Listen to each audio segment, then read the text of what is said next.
Welcome to Creative Cooking. Today we're going to take ham dinner leftovers from Thanksgiving and turn it into something really special, okay?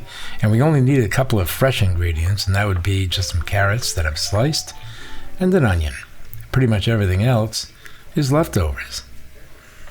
So what you're going to do is you're going to take those mashed potatoes that are terrible the next day, unless you do something like potato pancakes with them. In our case, we're going to make a soup and some leftover ham. And we're just going to take that ham and cut it up into small pieces. It is, after all, a soup. Or is it a pot pie? I don't know. We'll find out. Cut that up into small bits like that. And prepare a pan with some olive oil and a little knob of butter, about 1 tablespoon of each. And that's about all you need, because we want to saute the onions. You always saute the onions first, right? You got to cook out that sulfuric acid. You really do. Soften them up just a little bit. Not to worry, they are going to cook in the soup, so it's just the vital first step that we all take.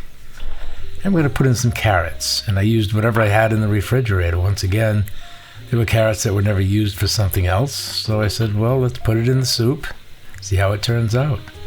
Along with the ham, and that's about 2 cups of chopped ham, all right? And we're going to put 2 cups of chicken broth in here, and that's chicken broth that was made from a bouillon. And of course that bouillon is seasoned with salt. So we won't be adding salt to this until the very end, when we've had a chance to taste it. So after the carrots have softened up, that takes a little while, about 10-15 minutes. You'll notice that a lot of the liquid has evaporated.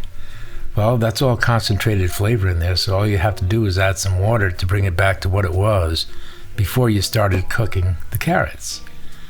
I also had some frozen peas left over in the freezer.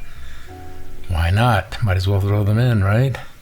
This is, after all, like a potluck soup or like a stone soup.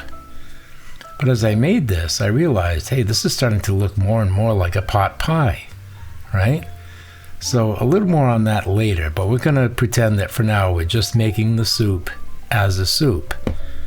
Because we're going to take those mashed potatoes and they're going to dissolve very quickly in all of that broth.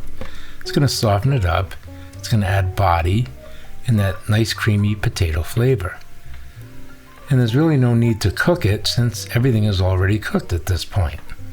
But you do want to bring it back to a boil and see what it's going to look like, what the consistency is going to be. And if you wanted to, you could eat it just the way it is right now. It would have a lot fewer calories than what I'm going to do to it next.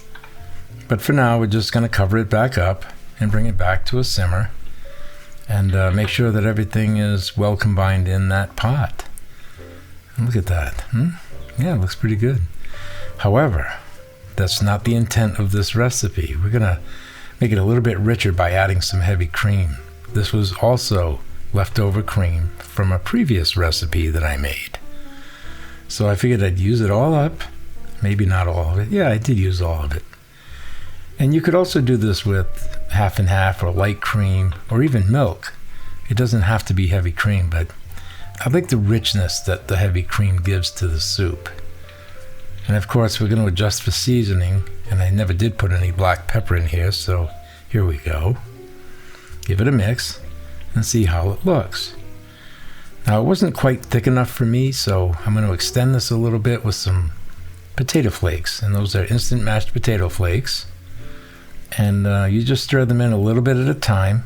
They do thicken on contact, and that way there you can judge the thickness of the soup for yourself. But once again, like I said, as I started to make this, I said, hey, why don't I make it just a little bit thicker and put it in these ramekins, right? Single serving ramekins. Because it's looking more and more like a pot pie all the time. So I sprinkled on some cheese, and that was a 6-cheese Italian, pre-shredded. Okay, I put a generous amount on each one, and then top that off with some breadcrumbs. Now what happens is you put this underneath the broiler. I'm doing it in my toaster oven because it's smaller and more convenient. But what it does is it forms a crust on top. It literally forms a crust. So now the soup has been transformed into a pot pie. So I hope you give this a try, and I hope you come back each week for more great videos made for people who like to cook. Until then, bon appetit.